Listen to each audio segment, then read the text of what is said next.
Cette capsule vous est présentée par Evo Retro, distributeur d'accessoires cool pour gamers et collectionneurs de figurines et de jeux vidéo, ainsi que par la boutique Maixu pour vos peluches et articles décoratifs geek. Bonjour, ici Elliot pour ciné-techno.com. Aujourd'hui, je vous parle de Candyman en version française qui se nomme Candyman, le spectre maléfique, un nouveau film d'horreur qui est réalisé par Nia DaCosta, qui sera la réalisatrice de The Marvels, qui va être le deuxième volet de Captain Marvel, qui va sortir en 2022. Mais là, pour l'instant, on parle ici de Candyman. J'ai eu la chance de le voir en primeur via un lien et il va être disponible en salle seulement dès le 27 août prochain. Distribué par Universal, ça met en vedette Yahya Abdul-Mateen II, Teyana Paris, Nathan Stewart Jarrett et Coleman Domingo. Je vous résume un petit peu ça rapidement. Anthony est un peintre qui habite une résidence luxueuse de Chicago en compagnie de son épouse Brianna, directrice d'une galerie d'art. L'artiste n'a rien peint de satisfaisant depuis 2 années. Afin de se ressourcer, il se met à discuter avec des habitants du quartier qui lui révèlent quelques légendes urbaines. La plus effrayante est celle de Candyman, un tueur surnaturel qui apparaît lorsqu'on prononce son nom 5 fois devant un miroir. Anthony décide de s'inspirer de cette figure, donnant un nouveau souffle à ses tableaux, ce qui aura toutefois des conséquences fâcheuses sur son entourage. Ce Candyman de 2021 est la suite directe du film du même nom de 1992 et c'est au total le quatrième film de la série. Le scénario est écrit par Jordan Peele, Wynne Rosenfield et Nia DaCosta elle-même, et même si les publicités vendaient beaucoup de Jordan Peele, on le voyait partout, que ce soit sur les posters, sur les bandes annonces, ça reste que c'est vraiment Nia DaCosta qui a réalisé, et c'est vraiment elle qu'on devrait quand même donner le mérite, et vraiment son film. Je vous ferai pas de cachette, Candyman ne m'a pas autant séduit que je pensais que ça allait être. Tout de même, là, ça élargit les horizons de son univers cinématographique. C'est un bel ajout.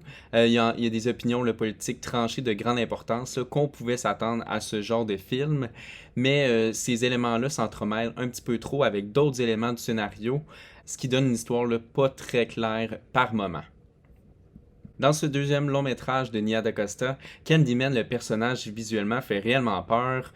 C'est très amusant de revoir Tony Todd dans ce rôle qui est reconnu pour incarner ce personnage. Les angles de caméra et l'attention particulière au miroir et à toute la dynamique derrière ça, toutes les dispositions des miroirs et le mouvement de la caméra, c'est quand même assez efficace. Ça montre à l'écran de manière intéressante la terreur que l'antagoniste dégage. Il y a même aussi quelques scènes de marionnettes de papier qui sont utilisées pour essayer de raconter la légende de ce fameux tueur. C'est certain que sans ces quelques prouesses au niveau technique, l'œuvre est quand même assez froide, j'ai trouvé, à la réalisation. Les personnages, bien qu'extrêmement bien joués, ne sont pas très attachants, mais au moins ils ont du charisme grâce à Yahya Abdul-Mateen II, Teyana Paris, Coleman Domingo et Nathan Stewart Jarrett qui sont au sommet de leur talent et de leurs compétences. C'est une durée d'1 heure et demie qui est selon moi d'habitude la longueur parfaite pour un beau thriller ou un film d'horreur rapide et bien fait. Dans ce cas-ci, je pense que j'en aurais pris même plus. Je pense que les concepts que Dacosta tente de nous expliquer, c'est un peu ramassé, surtout les dernières 30 minutes. Et certaines décisions narratives ne sont pas tout à fait claires, sont pas tout le temps aussi les bienvenues. Il y a quelques moments de confusion vers la fin. La trame sonore est simple, comme dans l'ensemble, somme toute, de la réalisation. Il manque quand même, je veux pas moi aussi faire trop de comparaisons à Jordan Peele, mais quand même, ça manque la finesse de Get Out et de Us, c'est pas tout à fait là. Nia DaCosta manque un petit peu peut-être d'aplomb. Cependant, la scène finale est époustouflante. Pour vrai, la dernière scène nous fait vraiment réfléchir sur le racisme et la brutalité policière, ce qui reflète les dernières années.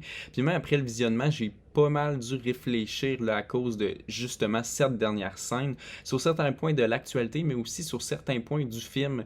Je trouve que les dernières images qu'on voit nous fait peut-être repenser l'entièreté de l'œuvre, ce qui est une bonne chose. Je pense que c'est un film peut-être à revoir pour mieux cerner certains passages.